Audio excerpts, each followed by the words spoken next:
Hello guys! So Lolo, this is for Libra. Libra, welcome dito sa aking channel. Kapalaran 888. Welcome guys. Alamin natin kung anong messages. Energy Gabay. Okay, Libra. Sa mga bago kong subscribers dyan, thank you sa inyo lahat, Libra. And kung first time mo dito sa channel ko, please paki-like and share and subscribe guys. Okay? Alright, rest and rejuvenate, partnership and alliances.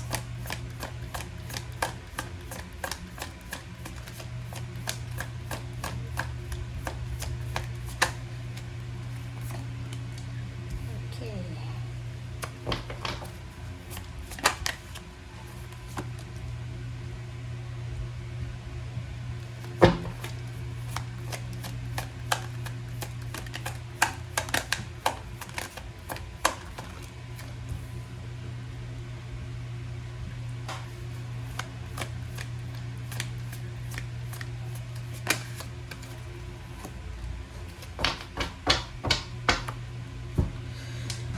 Alright. Okay, rest and rejuvenate, partnership, alliances, and wisdom, positive movement forward, and choose wisely, conflict and defeat. Dito sa barahang to, Four of Cups kasi to eh. Four of Cups. Sabi ng barahan sa'yo dito na importante, Four of Cups, Four of Swords. Importante yung pagpapahinga, Libra. Sinasabi ng baraha sa'yo dito na, kasi may partnership and alliance dito eh. So, halimbawa lang, ito ay halimbawa lang. Kung ikaw ay breadwinner, halimbawa ikaw lang yung may trabaho sa family. This card ay nagsasabi sa'yo na may posibilidad, Libra, kasi magkakasunod to eh. May posibilidad na may tutulong na sa'yo. Pwedeng may makakatulong na sa'yo. Para ma-settle mo na yung, makapagpahinga ka ng konti, parang ganun. So, like for example, kung parent ka, pwedeng mababawasan na yung mga gastos mo. So, may mga anak ka na nakapagtapos na, so makakatulong na sila sa'yo. Ito yung pinaka malapit na message dito. Yung iba din, sinasabi ng barahan na kung may mga pinagdadaanan kayong problema, medyo makakahinga na kayo ng maluwag kasi hindi na masyadong mabigat kasi may mga tao na makakatulong na sa'yo. Okay, next is wisdom, positive movement forward. So, etong dalawang barahang yan, sinasabi ng baraha sa'yo na ihanda mo yung sarili mo kasi maraming mga tao talaga na makakatulong sa'yo para makapag-abroad ka or makahanap ka ng trabaho.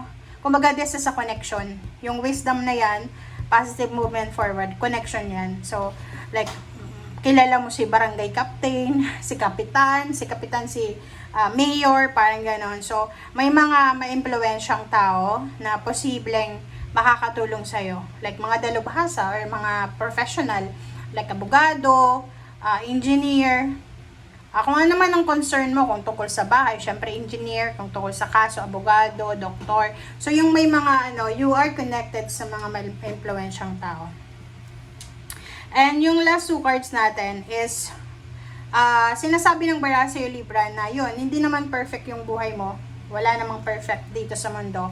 So, if ever lang daw na may mga situation sa buhay mo na parang feeling mo defeated ka. Diba yung may mga times na negative yung mindset, may mga times na napapagod, naiinis, parang wala sa wisyo, parang ganon. Sabi ng baraha sa'yo, mas piliin mo daw na maging peaceful. Choose wisely. Parang ganon. Halimbawa, may mga gustong umaway sa'yo. Inaaway ka.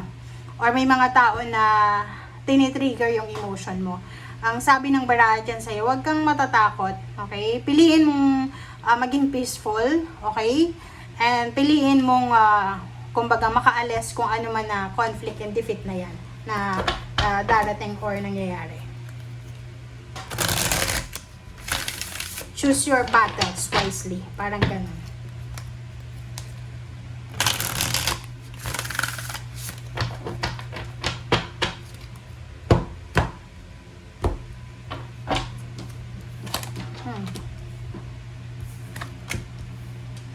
Empress, the Hermit, Major Arcana to guys, so 4 of Swords, OMG, 10 of Wands, just OMG. Oh, wow, so maganda. So, kung makikita mo dito,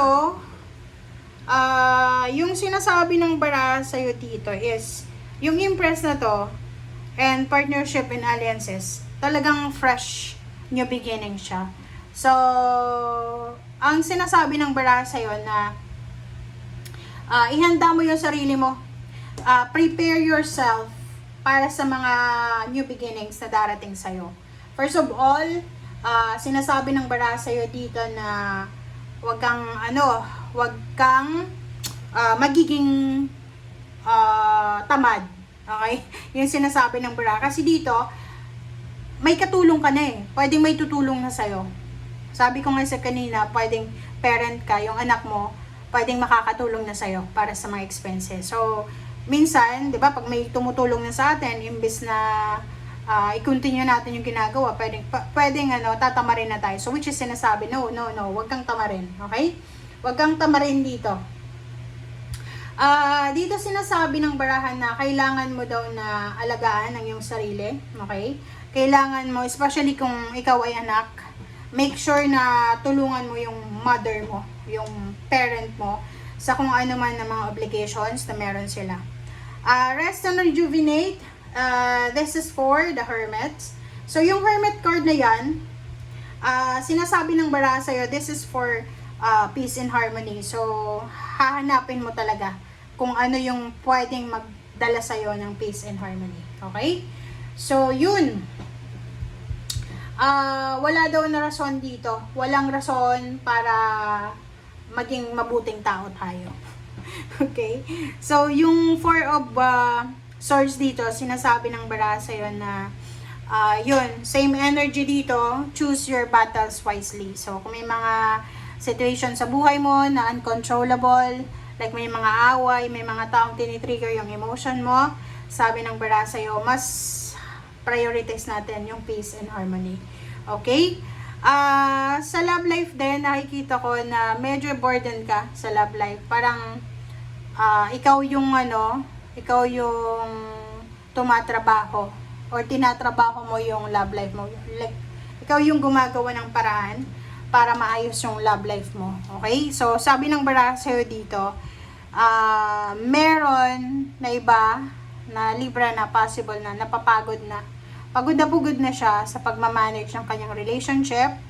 And, siguro yung iba sa inyo dyan, magkakaroon kayo ng mga decision making na ngayon nyo lang maiisip. Okay? Like for example, lalo na kung senior citizen ka na. Siguro dati, anong tawag doon? Parang, di ba pag naglalaro ka ng ML, binubuhat. O, parang ganun, binubuhat. Sa relationship, pwedeng ikaw yung binubuhat mo yung karelasyon mo. Even your family. So, dito sa barahang to, sinasabi ng barahan na ngayon, sasagi lang to sa isip mo. Sasagi siya sa isip mo na, nako, pagod na ako. Bakit hindi ko subukang magpahinga? Parang ganun. Sa mga obligations and responsibilities sa family. Parang ganun. And yung focus mo ngayon is rest, rejuvenation, staying away from emotional withdrawal siya sa mga toxic. Okay? Thank you guys. Bye!